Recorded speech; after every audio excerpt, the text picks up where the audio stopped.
What's up, YouTubers and plant lovers? It's Justin, and today I was going to show you how I care for my Tillandsias.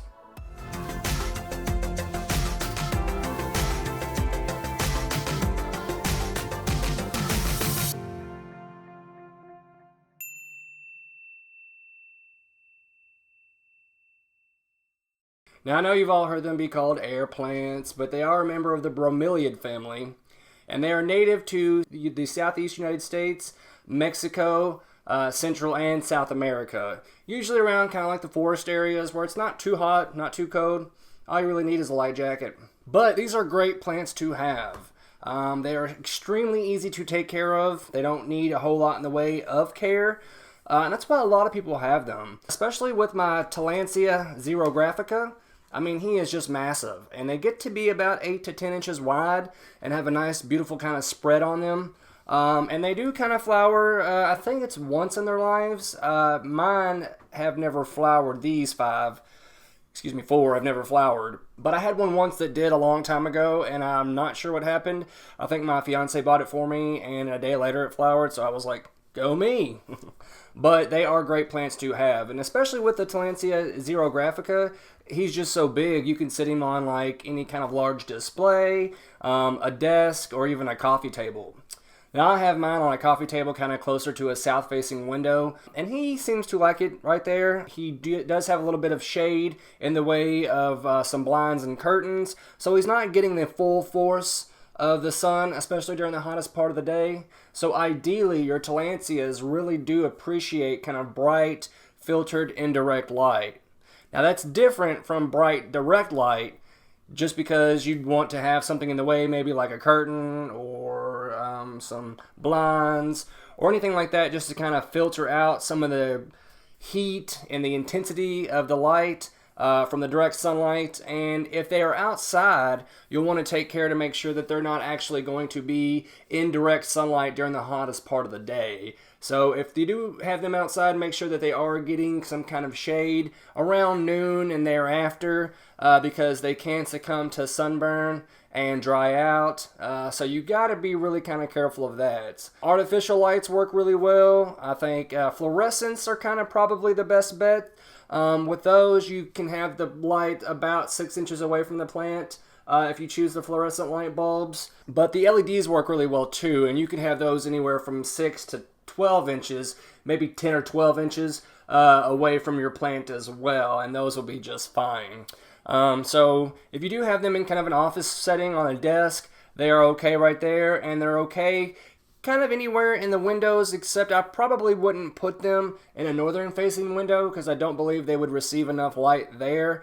Although some of them can be, okay with a shorter amount of light and a very less intensive light too. But for the most part, they are at home in some really bright shade. And then, as I said, they come from around the tropical areas, so they do get a good amount of light, but it always is filtered because they're like epiphytes, and they're kind of found like with Spanish mosses up in the trees, epiphytes. So they are kind of shielded and kind of filtered out with the sunlight from the canopy of the trees. So they do kind of need to be replicated with that in the home. Watering can be kind of a tricky situation. You'll notice they don't usually have an extensive root system. This guy's got a little bit of a root system on there. It's mainly just to kind of hold him in place and absorb some little bits of water or anything like that. But for the most part, these guys will be absorbing all their water and nutrients through their leaves. And since they do lack an extensive root network and a way to kind of store water, especially for droughts, they can dry out really easily and become kind of a dark, crispy little brown. I got this one as a rescue from one of my friends who kind of bit off more than he could chew with the Tillandsia air plants. But I do see some green in there, so I told him that I think I might be able to save him.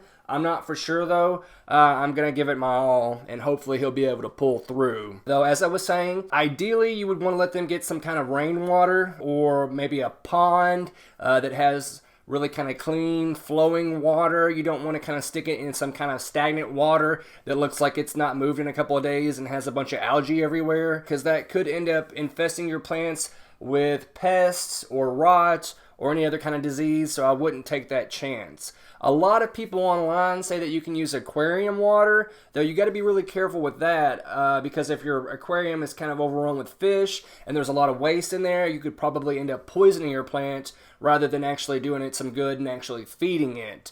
So I always use distilled water, again, because I am outside of a large city, so I don't trust the rainwater that comes around here. And distilled water is water that's kind of been boiled away and superheated, so it doesn't have a lot of sediment or any kind of thing else that would be in there that would probably harm your plant. And it kind of cooks all that stuff away and then recondenses into really clean water for your plant. Now, typically, depending on the temperature and what part of the year I'm in, I will take my plants and submerge them in water in like a nice little bucket for about 20 minutes. And after that, the plant's really not going to absorb any more water than that. So 20 minutes is about the threshold of where you kind of need to keep it in water for a while. Some people believe about 30 minutes, but again, it's up to you. But after you've soaked them in there for a while, especially your larger ones like these, you definitely want to kind of take them and set them upside down for a little bit and make sure all the excess water kind of drains out. You can invite rot and all kinds of other problems if you leave a lot of water down in there. And again, they are called air plants, so you want to take care and make sure that they are in an area where they can actually get a decent amount of airflow for themselves and to kind of dry out. Ideally, they should dry out within about 3 to 4 hours after soaking. You don't want to leave them wet all day because they will succumb to kind of a rot and they will drown. And then you definitely want to take care and make sure that they don't dry out too often, especially in the spring and summer. Now you can kind of tell, especially with the smaller one right here, they do look kind of whitish, kind of gray and green, and on my Xerographica you can actually kind of see it a little bit better. Those are the trichomes. They kind of help the plant out in the way that your roots normally would. They're able to kind of grab water out of the air and let it condense on it. They're able to grab nutrients with the trichomes and actually kind of ingest that through their leaves. So the trichomes are very important. I know with some of the air plants, they can be really fuzzy. So a lot of people might think that they kind of have a little mold or mildew on there. That is not the case. That is their trichomes, and that's perfectly normal on there, and that just helps them to get nutrients and water as well. And they are kind of like little fine hairs. So you don't have to worry about that. Typically, if they are outside, you don't really have to water them that often, but make sure that you are checking on them. And if they look like they are starting to dry out, you'll want to take care and actually submerge them right away so that they get all they need with their water. And again, I use distilled water because they are so small that they can actually die from hard and soft waters, just depending on how your water is softened. A lot of times they will use salt to soften water, and that, especially with the plants being so small, the smaller ones will kind of succumb to that a lot quicker than your larger ones, and they won't really look like they need to look and as healthy as they could be. So just kind of give them rainwater or some distilled water again. And I've seen a lot of these in globes. Those are okay, but you got to remember, they are called air plants. They need to receive air, and if they're in these little tiny globes, they're not able to get a whole lot in the way of air. So you're going to end up starving your plants unless you're feeding them regularly, and you're going to end up probably drying them out because they're not going to get a whole lot of air movement around in there either, or an air circulation. So make sure that if they are in a globe, you maybe have your fan on a little bit because you don't want it to actually dry the plant out completely. There is a fine line, but they do need to have some kind of airflow so that they are kind of getting some nutrients out of the air. And if they are in a globe, make sure you do submerge the globe in some water so that they can drink as much water as they need to, and that you may even mist it sometimes once or twice a day during the hotter parts of the month. Fertilizing can be kind of a harder subject with them. You really kind of want to get a fertilizer that is water soluble. Miracle Grow makes one. And I think Rapid Grow was the other one that I've used before. But you can find a bromeliad or an orchid fertilizer out there, especially like a foliar feeding fertilizer that a plant's able to kind of absorb through their leaves, and that really works best for them. Now, you always want to make sure that you're going to use a well-balanced kind of fertilizer as well. One that is kind of set up for bromeliads because they are in the bromeliad family, or one that is set up for orchids as well. Now, in talking about the fertilizers, make sure you always read the instructions, and I usually dilute mine by about a half to a quarter strength. So make sure that you do not overfeed these guys. Like I said, they don't have roots or anywhere that they can actually store some of the nutrients, so it doesn't take much to actually burn them out, so be very cautious of that. Now, spring is almost here in Kentucky, so we got to be mindful of our plants in the summertime. You do want to keep them outside where they'll receive a nice little breeze, because a nice gentle little breeze can actually cool the plant off and actually take care of the plant and keep it from drying out and overheating. And on the same note, if you do have your air plants in a globe, a glass globe, take extra care to not put them in direct sunlight. Remember that the glass will actually cause the heat and the temperature and the light to actually intensify and probably burn your plant up and may even kill the smaller ones. So if you do have them in a globe, make sure that they're not receiving a whole bunch of direct sunlight. A little bit of light direct sunlight will be okay, but just remember it will get really hot in there and it will intensify that light and probably burn your plant up as well. Temperatures anywhere from about 50 to 85 is really ideal for these guys. Now remember, they're in Central and South Mexico, or excuse me, Central and South America and in Mexico. So they are from typically hotter parts of the environment or the countries.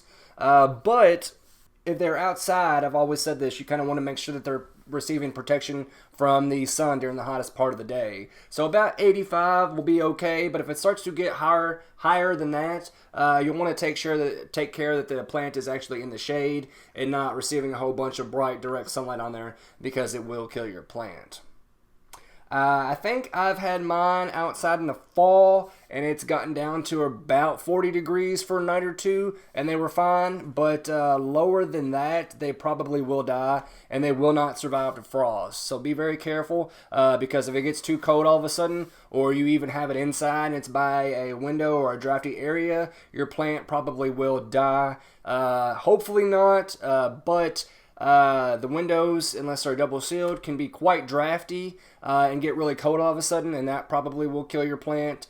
So make sure that you do kind of scoot them back a little bit, because any kind of cold weather will probably mess your plant up also. Now, there are a whole bunch of different species of these guys, so these are just a couple of them that I have. I do have a couple more, and I really do love these plants, but take care, because oftentimes I'll find them in the store just laying on the ground, where kids will go by and pick at them, and you know, they glue them down to a lot of arrangements, so you can actually rip the leaves up and kind of mess the plant up and even rip the roots off, but be very careful if you see them glued on there. Typically, if they are glued on there, the only way that you're going to be able to get them off is a lot of water to kind of soak the glue off and let them rinse and soak, but you want to take care not to actually drown your plant, because that will happen. I think I've pretty much covered everything. They don't have too much in the way of pests. They can suffer from spider mites, some mealybugs, little aphids that like to climb around down in here, and the larger ones